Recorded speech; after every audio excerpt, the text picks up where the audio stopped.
The Immigration Minister says the government is considering options to help foreign nationals relying on emergency help from Civil Defence.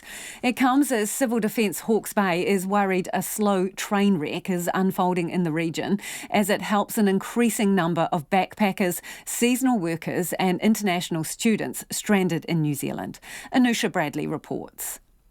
British backpacker Jake Lapusco was in Queenstown when the lockdown came into force and fled to Hawke's Bay as soon as he could.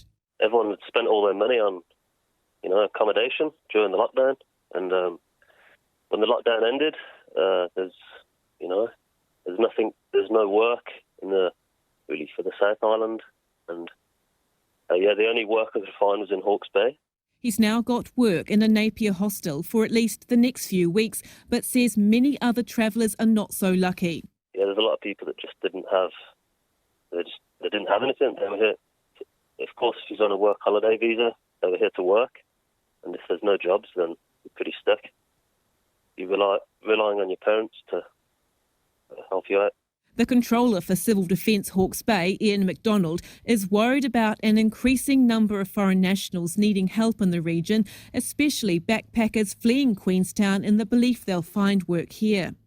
Obviously Hawke's Bay, the possibility of picking up some temporary work around picking, but it's the wrong time of the year. So these people probably don't understand that. We've heard stories of backpackers living in orchards and tents at the moment, and look, and this is like, we're now getting frost, it's in the middle of winter. While that might be okay for a week here, a week there, it's not a sustainable solution. Civil Defence is also providing emergency accommodation, food and clothing to some of the 400 international students in Hawke's Bay who cannot leave or work, and some of the 1,700 seasonal workers from the Pacific who are also stuck here. He's expecting the situation to get worse over the next few months and says it's like watching a slow train wreck. He wants the government to step up.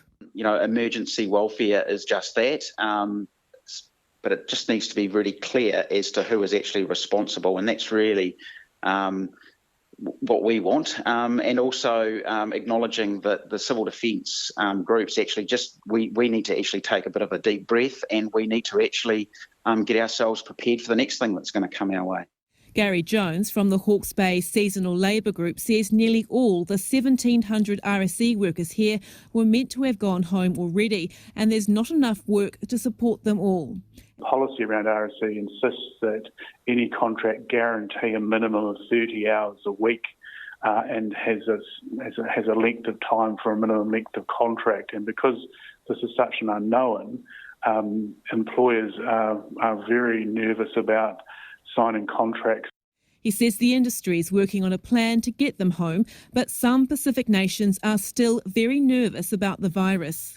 Because we have very large accommodation centres, we've offered quarantining facilities here under the direction and oversight of our District Health Board, so that we could quarantine for 2 weeks here on shore, and ensuring that after a test that we would charter a flight directly out of Hawke's Bay. Air New Zealand's indicated they'd support us to transfer those workers through an international hub, and that we would take a whole plane load that have been pre-quarantined into the Pacific. Immigration Minister Ian Lees-Galloway says the government is discussing options to help stranded foreign nationals. Well, certainly one thing we're doing is working with the governments of their home countries to see what we can do to support people to travel home. But we are looking at what other options we might have to provide welfare and support for foreign migrants who are currently in New Zealand. We haven't decided to take any of those steps yet, but as I say, we're monitoring the situation closely, and if we feel we get to a point where further steps do need to be taken, that there are options available to us. Ian Lees-Galloway says contract changes for seasonal workers are being considered, but there'll be no extra help for international students because a condition of their visa is that they must support themselves. He did not give any timeline around when additional support for foreign nationals stuck in New Zealand might be available. In Hastings for Checkpoint, Anusha Bradley.